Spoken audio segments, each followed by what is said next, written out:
የዙልሂጃ 9ኛው ቀን ነገ ዒድ ነው ሊባል ቀን ማለት ነው። 9ኛው ቀን ከዱዓዎች ሁሉ ልዩ ዱዓ ያ ቀን ነው ተብሏል። ታዲያ ሀጃ የለም? ስንት ሀጃ አለብህ? ለማግባት ፈልገህ ያልተሳካ፣ ልጅ ፈልገህ የዘገየብህ፣ ያ ረብ በላ በየቂን አድርጓ አላህን ለምኗ። አላህ አያሳፍርም ወላሂ። ቁርአን ላይ የነቢያቶች ታሪኮችን ሲነግረን ዘከርያን በዚህ ዕድሜው ሊሰጠ ነው ሲል ለምንድን ነው ታሪክ ብለን እንድናልፈው ከንፈር እንድንመጥበት እንድንደነቅበት ብቻ አይደለም።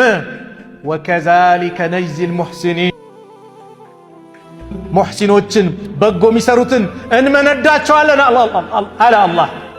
ዘከርያን እንደለገስኩት እለግሰሃለሁ እያለ ነው አላህ።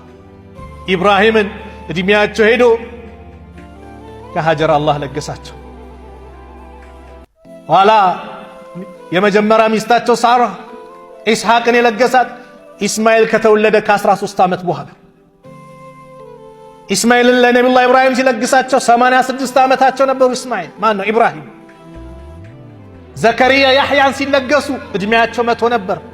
የሚስታቸው ዕድሜ ደግሞ 99 ነበረ። መሃን ነበረች።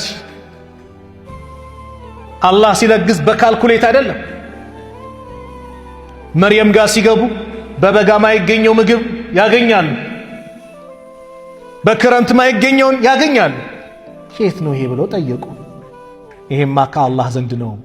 ኢነላህ የርዝቁ መን የሻ ቢገይሪ ሒሳብ። አላህ ባሪያዎችን ሲለግስ ያለ ሒሳብ ነው፣ በካልኩሌት አይደለም። እኛ ሒሳብ ሰርተን ነው ይሁን ነገር ምናምን። አላህ ሲለግስ እንደዚህ ነው።